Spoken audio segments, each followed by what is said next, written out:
Dice Génesis 15:6, y creyó a Jehová y le fue contado por justicia. Y está hablando acerca de Abraham, que creyó en la promesa de que de su descendencia nacería el Redentor del mundo, que él tendría una descendencia conforme a la fe que ellos tenían. De esta manera, el apóstol Santiago copia Génesis 15:6 y dice, no fue justificado por las obras Abraham, nuestro padre, cuando ofreció a su hijo Isaac sobre el altar. ¿No ves que la fe actuó juntamente con sus obras y que la fe se perfeccionó por las obras? Y se cumplió la escritura que dice, Abraham creyó a Dios y le fue contado por justicia y fue llamado amigo de Dios. Santiago está atribuyendo el versículo de Génesis 15:6 a Génesis 22, más o menos 20 años después de lo que ocurrió cuando Dios le declaró justo a Abraham, porque Abraham creyó, dice Génesis 15:6. Y el libro de Santiago dice que se le perfeccionó la fe por medio de las obras cuando ofreció a su hijo Isaac sobre el altar. De manera que la justificación es continua, es permanente, dura toda la vida. Así como la fe crece, así también la fe se perfecciona por medio de las obras de la fe. Y la justificación es el paraguas que cubre al creyente toda su vida. Toda su vida fue Abraham un creyente. Dice, por la fe Abraham, cuando fue probado, ofreció a Isaac, y el que había recibido las promesas ofrecía a su unigénito, habiéndosele dicho, en Isaac te será llamada descendencia, pensando que Dios es poderoso para levantar aún entre los muertos, de donde en sentido figurado también lo volvió a recibir. Y Abraham está entre los héroes de la fe, Hebreos el capítulo 11, versos 17 al 19. Y en Romanos 4, 20 al 22, el apóstol Pablo dice, refiriéndose a Abraham, tampoco dudó por incredulidad de la promesa de Dios, sino que se fortaleció en fe, dando gloria a Dios, plenamente convencido de que era también poderoso para hacer todo lo que había prometido, por lo cual también su fe le fue contada por justicia. Y ahora voy a hablar de la palabrita logizomai, en griego logizomai, que quiere decir imputar o acreditar.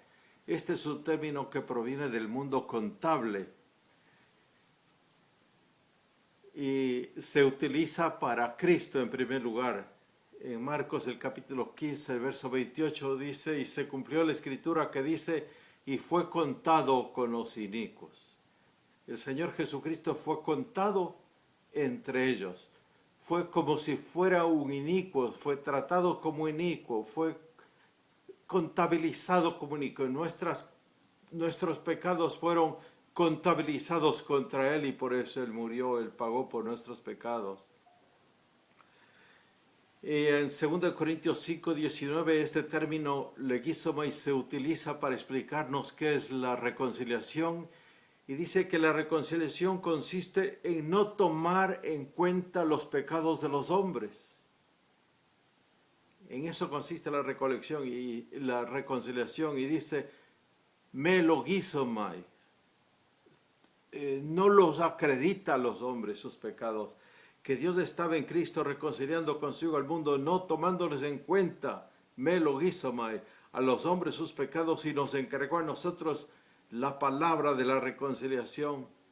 Y el verso 21 de 2 Corintios 5 dice, al que no conoció pecado, por nosotros lo hizo pecado, para que nosotros fuésemos hechos justicia de Dios en él.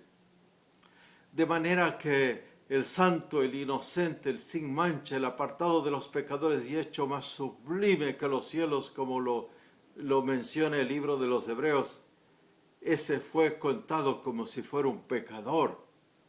Llevó nuestros pecados a fin de que los que creemos en Él seamos contados como si fuéramos santos, inocentes, sin mancha, apartados de los pecadores y hecho más sublime que los cielos.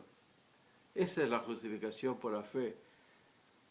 Y dice en Romanos el capítulo 4 que la justificación por la fe no está en venta, no se trabaja para lograr la justificación, No hay nada que el hombre pueda hacer excepto confiar en la promesa, en la sangre, en la virtud de la sangre del Hijo de Dios, que es la promesa a través de toda la Escritura.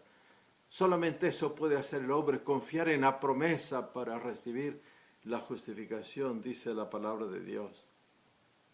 Confiar en que Cristo llevó el castigo de nuestros pecados. Y ahora les voy a hablar sobre la circuncisión. Dice la palabra de Dios, dijo de nuevo Dios a Abraham, en cuanto a ti guardarás mi pacto, tú y tu descendencia después de ti por tus generaciones. Este es mi pacto que guardaréis entre mí vosotros y tu descendencia después de ti. Será circuncidado todo varón de entre vosotros. Circuncidaréis pues la carne de vuestro prepucio, y será por señal del pacto entre mí y vosotros. Y de edad de 8 días será circuncidado todo varón entre vosotros por vuestras generaciones. El nacido en casa y el comprado por dinero, a cualquier extranjero que no fuere de tu linaje, debe ser circuncidado el nacido en tu casa y el comprado por tu dinero, y estará mi pacto en vuestra carne por pacto perpetuo. Y el varón incircunciso, el que no hubiere circuncidado la carne de su prepucio, aquella persona será cortada de su pueblo. Ha violado mi pacto. Recordemos que ya estudiamos que el Dios del Antiguo Testamento es el Dios del Nuevo Testamento. Que la salvación fue siempre por la fe en la justicia del Redentor, tanto en el Antiguo como en el Nuevo Testamento. Que hay castigo de Dios tanto en el Antiguo como en el Nuevo Testamento. Dios castiga, es horrenda cosa es caer en manos del Dios vivo, dice el Nuevo Testamento. Y la circuncisión Dios lo dio por pacto perpetuo. Yo no creo que Dios exija ahora la circuncisión, porque la palabra de Dios en el Nuevo Testamento es clara que la circuncisión ya no existe más ni es requerido más de los hombres. Pero déjeme subrayar esto, que Dios estableció la circuncisión como pacto perpetuo.